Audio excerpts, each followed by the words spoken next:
Have you ever found yourself saying yes when every part of you wanted to say no? Or walked away from a conversation feeling invisible, violated, or completely drained, but smiled anyway just to keep the peace?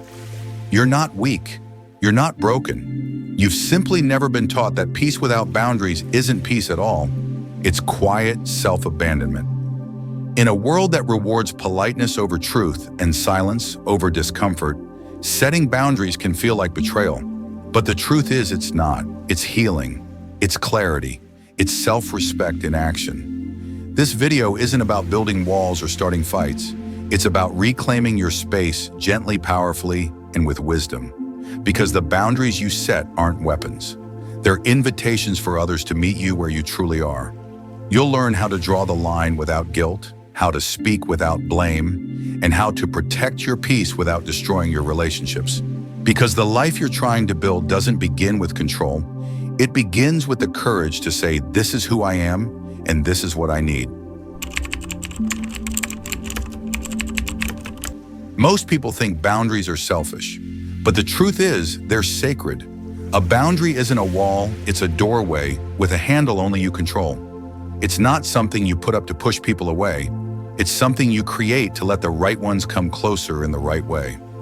According to therapist Nedra Tawwab, there are 5 core types: physical, emotional, time, intellectual, and energetic. And each one protects something essential inside you.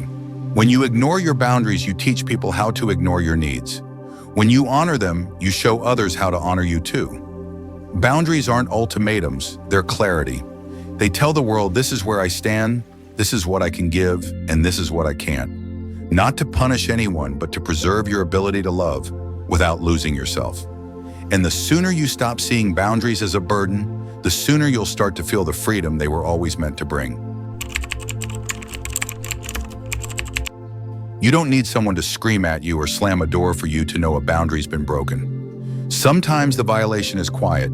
It feels like exhaustion you can't explain. Like smiling while your soul whispers no. Like giving again and again while your inner world dries up. The truth is, most people who lack boundaries don't even realize it. They just know something's off. They're overwhelmed, resentful, overcommitted, and strangely invisible in their own lives. They say yes when they mean no. They shrink in rooms where they should stand tall. They apologize for simply having needs.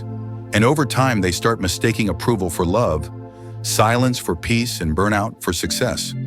These are not personality traits. They're warning signs. Your body, your mind, your spirit, they've been trying to tell you. You're not here to be endlessly available. You're not meant to be consumed.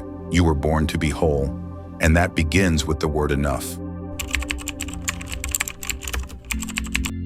Most people avoid setting boundaries because they're afraid it will cause tension. But the truth is, boundaries don't create conflict, unclear communication does. And that's where the work of Marshall Rosenberg becomes life-changing. His method.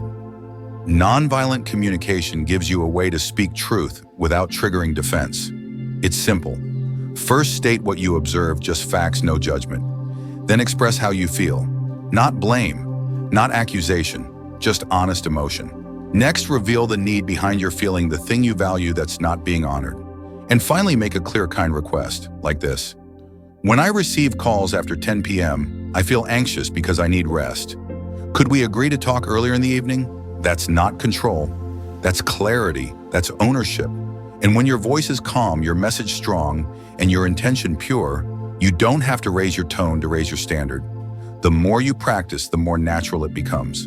Peaceful boundaries are not only possible, they are powerful. The moment you start setting boundaries, something strange happens. People push back. Not because you're wrong, but because your silence used to serve them. Some will guilt trip you. Others will say you've changed, that you're too distant, too cold. But here's the truth, you haven't become colder, you've become clearer. And clarity always exposes entitlement. When you start to honor yourself, those who benefited from your self-neglect won't clap for you. And that's okay. You're not responsible for their comfort, you're responsible for your truth.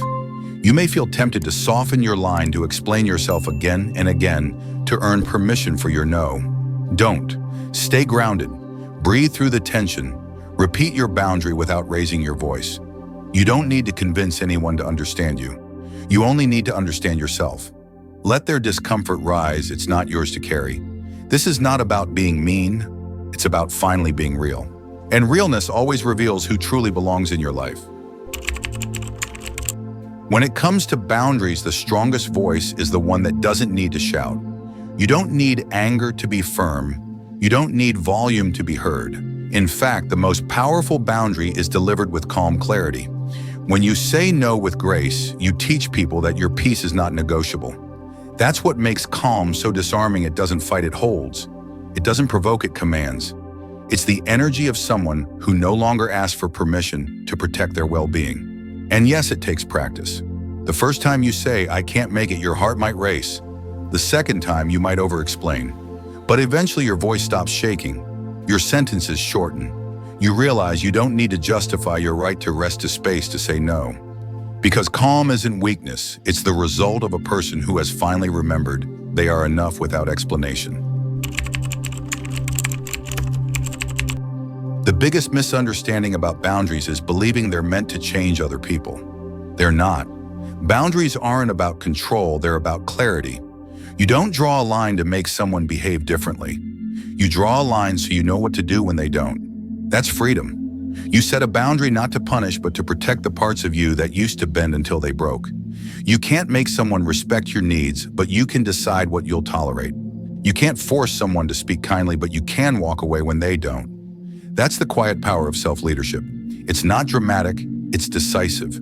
It's choosing your peace even when it means losing someone who never honored it. Because the boundary was never about them, it was about you. About becoming the person who no longer waits for permission to matter. And that shift, that sacred remembering, is where the real healing begins. No one will ever honor your boundaries more than you do. The moment you begin to choose clarity over compliance, self-respect over approval, and peace over performance, everything changes. Not all at once, but with every no that protects your energy, with every silence you break to speak your truth, with every time you walk away from what no longer honors you. You become whole again. Boundaries are not walls. They're bridges to deeper connection built on mutual respect, not silent sacrifice. And if someone leaves because of your boundary, let them. Their absence is not your failure, it's your freedom. You weren't born to please everyone. You were born to be at peace with yourself. So the next time you hesitate to speak up, to say no, to hold your line, remember this: you don't need permission to be whole. You only need the courage to be honest. And that right there is how you reclaim your life.